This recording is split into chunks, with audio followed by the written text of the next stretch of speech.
மாநிலத்துக்கு மாநிலம் ஒவ்வொரு மாநிலத்தில் இருக்கிறவர்களையும் தனி தேசிய இனம் என்று சொல்லக்கூடிய மாவோயிஸ்டுகள் முழுக்க முழுக்க ஆந்திரத்தை சேர்ந்தவர்கள் சத்தீஸ்கர்ல அவங்க மாவோயிசத்தை ரன் பண்ணிட்டு இருப்பாங்க. அவர்களுடைய பார்வையிலே பார்த்தா தெலுங்கு தேசிய இனத்தை சார்ந்தவர்களுக்கு ஒடிஷா காடுகளில் என்ன வேலை, சத்தீஸ்கர் காடுகளில் என்ன வேலை? சத்தீஸ்கர்ல மாவோயிசத்தை சத்தீஸ்கர் தேசிய இனத்தை சார்ந்தவர்கள் தானே முன்னெடுத்திருக்க வேண்டும். அதே போலத்தான ஒடிஷா தேசிய இனத்தை சார்ந்தவர்கள் முன்னெடுத்திருக்க வேண்டும். இவர்கள் சொல்லுகிற சித்தாந்தத்துக்கு இவர்களுடைய நடைமுறை ஒரு சம்பந்தம் இல்லையே. எதை வச்சு இவர்கள் தேசிய இனம் பற்றி பேசிக் கொண்டு இருக்கிறார்? இப்ப இங்கிலீஷை வச்சு நீங்க தேசிய இனத்தை மதிப்பீடு செய்வீங்களா? இங்கிலீஷ் அமெரிக்கால இருக்கிறவனுக்கு தாய்மொழி, இங்கிலாந்துல இருக்கிறவனுக்கு தாய்மொழி, ஆஸ்திரேலியால இருக்கிறவனுக்கு தாய்மொழி. இப்ப இந்த 3 பேர் ஒரே தேசிய இனமா? மொழியை வைத்துக் கொண்டு ஒரு தேசிய இனம் என்று சொல்லுவதை போல அபத்தம் வேறு எதுவும் கிடையாது. தமிழ் தேசிய இனம்னு சொல்றோம். சரி, தமிழன் இங்க இருக்கிற தமிழன் தேசிய இனம், இது தனி தேசிய இனம்னா இலங்கையில இருக்கக்கூடிய தமிழர்கள், பூர்வீக தமிழர்கள், வடக்கிலும் கிழக்கிலும் வாழக்கூடிய தமிழர்கள்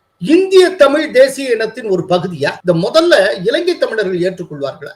எல்டிடியை இதுவரைக்கும் தன்னுடைய பூர்வீக பூமியாக இந்தியாவை கருதியதே கிடையாது. அவங்க தங்களுடைய ஹோம்லேண்ட் தியரி ஒண்ணு வெளியிட்டு இருந்தாங்க, தமிழர் தாயகம். அது என்ன அப்படின்னா, எங்களுடைய தமிழர் தாயகம் என்பது இலங்கையினுடைய வடக்கும் கிழக்கு. இந்திய தமிழர்களை தனியாகவும் இலங்கையில வடக்கிலும் கிழக்கிலும் வாழக்கூடிய தமிழர்களை தனியாகவும் தான் எல்டிடியை பார்த்தது. சோ மொழியின் அடிப்படையில ஸ்ரீலங்கால வாழக்கூடிய வடக்கிலும் கிழக்கிலும் வாழக்கூடிய தமிழர்களையும் தமிழ்நாட்டில் வாழக்கூடிய தமிழர்களையுமே ஒரே தேசிய இனமா அவங்களால சொல்ல முடியாது. இந்த மொழியை வச்சு நீங்க தேசிய இனத்தை முழம் போடுவீங்களா?